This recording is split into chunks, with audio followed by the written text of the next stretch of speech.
네, 안녕하십니까. 오늘 11월 7일 마감 시황인데 제가 화면에다가 코스피 10% 반등 중이라고 이야기했습니다. 어느새 지수가 좀 많이 올라왔어요. 지난 뭐 여러 번 누차 이 시간에 말씀드렸습니다만 6월달 급락 이후에 7월달 또 8월 초순의 흐름 자체를 지금 딱 3개월 뒤인 11월달에 함께하고 있습니다. 물론 시장이 지수가 올라와도 또 우리 투자분들마다 조금 편차는 있을 것 같은데 오늘은 요 의미와 어떤 상황이고 앞으로 어떻게 봐야 되는지 그 내용을 가지고 한번 보도록 하겠습니다.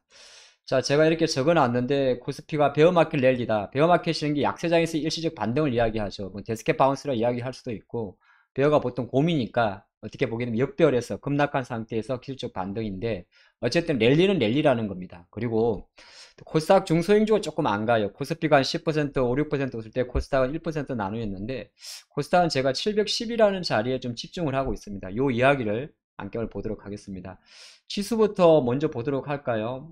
실제적으로 지수를 봤더니 코스피가 벌써 2370까지 왔습니다. 그래서 우리가 지난 한 9월 초순계 추석 세고 뭐 2130까지도 내려갔었습니다만 어느새 거의 250, 40포인트 정도 올라와서 생각보다 많이 왔죠.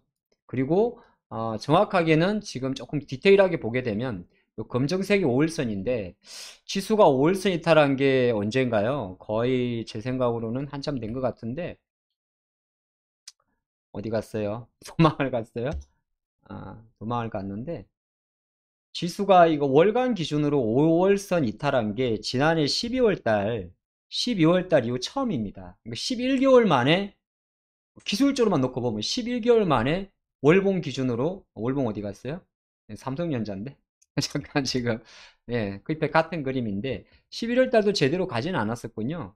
뭐 지수만 놓고 보면 지난해 21년도 6월 이후 거의 뭐 계산도 하기 싫습니다. 그만큼 지금 힘 자체가 11월 달 힘이 좋다는 거죠. 이게 조금 일단 여러분 체크 포인트를 잡으시면 좋을 것 같고 어쨌든 간에 코스닥도 이제는 약간은 700선 자리 오늘 종가가 마감을 했습니다. 그래서 제가 이게 최저점을 형성했던 이 10월 13일 기준으로 코스닥이 최저점 형성 10월 13일 기준으로 코스피도 거의 마찬가지일 것 같은데 코스닥은 9월 30일이 있었군요.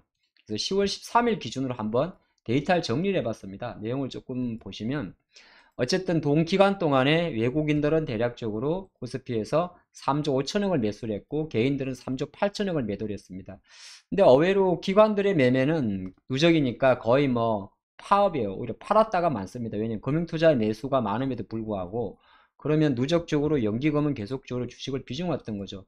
그래서 이 지난해 지금의 반등의 1등 공신은 누가 뭐니 해도 외국인인 겁니다. 코스피 10%에는.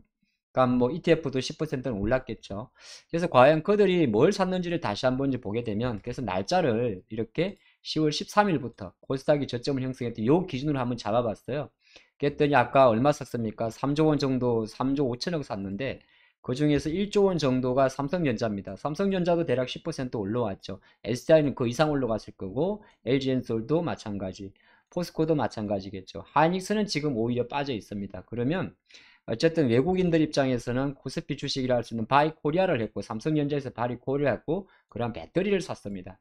그리고 배터리 ETF까지 마찬가지고요. 이렇게 많이 샀고 또 하나가 조금 앞으로 봐야 될 종목 중에 하나는 글쎄요 조금 최근에 외국인 콜을 조금 받는 종목이 현대 모비스가 있습니다. 이게 조금 지금 현대 외국인 수급을 조금 받고 있고 조금 더디지만은 롯데케미칼은 조금 변동성이 좀 크죠. 하지만 일단 전체적으로 여전히 외국인들은 배터리를 많이 샀다 이렇게 볼 수 있을 것 같습니다. 이거 하나 정리해봤고 모비스 이야기가 나와서 그런데 모비스 같은 경우는 약간 그 LG화학과도 걔를 조금 같이 한다 볼 수 있어요. 실제적 투자자별 동향을 놓고 보면 계속적으로 외국인들 사고 있습니다. 이렇게만 보면 좀 안 보이니까 우리가 뭘 보자 그러냐면 제가 늘 하는 이야기가 이렇게 그래프로 보면 조금 이해하기 쉽다 그랬잖아요. 그쵸? 그래프로 보게 되면 모비스 주주님들은 조금 더 외국인의 의사를 외국인과 카톡을 해볼 필요도 있습니다. 계속적으로 핑크색이 외국인 지분율인데 매수를 해주고 있어요. 기관들이 조금 해방을 나서 안 갈 뿐이지. 그래서 모비스 입장에서는 외국인들의 주주 매수 자체가 계속 유입되는 게 요걸 좀 포인트 잡으시면 좋을 것 같고요.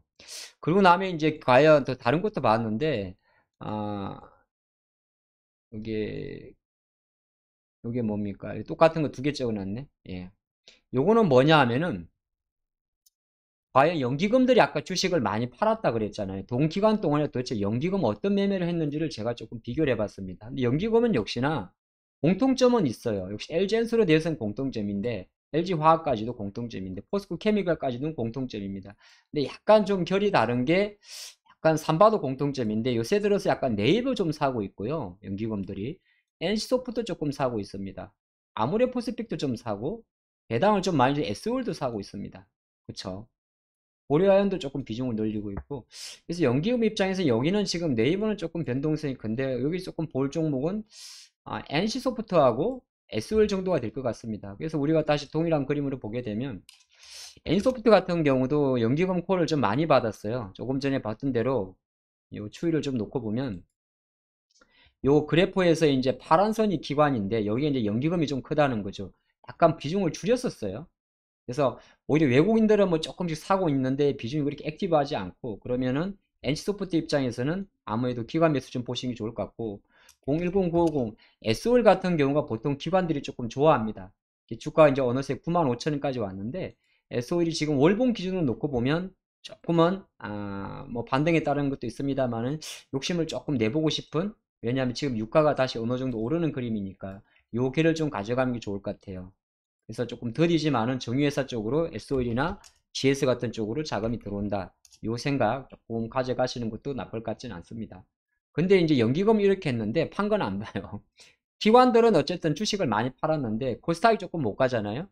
그래서 코스닥은 710이라 적어놨는데 기관들은 코스닥 종목 산 거를 뭐 코스닥은 이게 누적으로 하게 되면 좀 데이터에 오류가 있는데 그래도 봤습니다. 원익 RPS 반도체고 아프리카 TV 조금 변동성 컸었고요. 엔캠은 계속 매수를 해주고 있고 특산 네오록스도 조금 뭐 나쁘진 않습니다.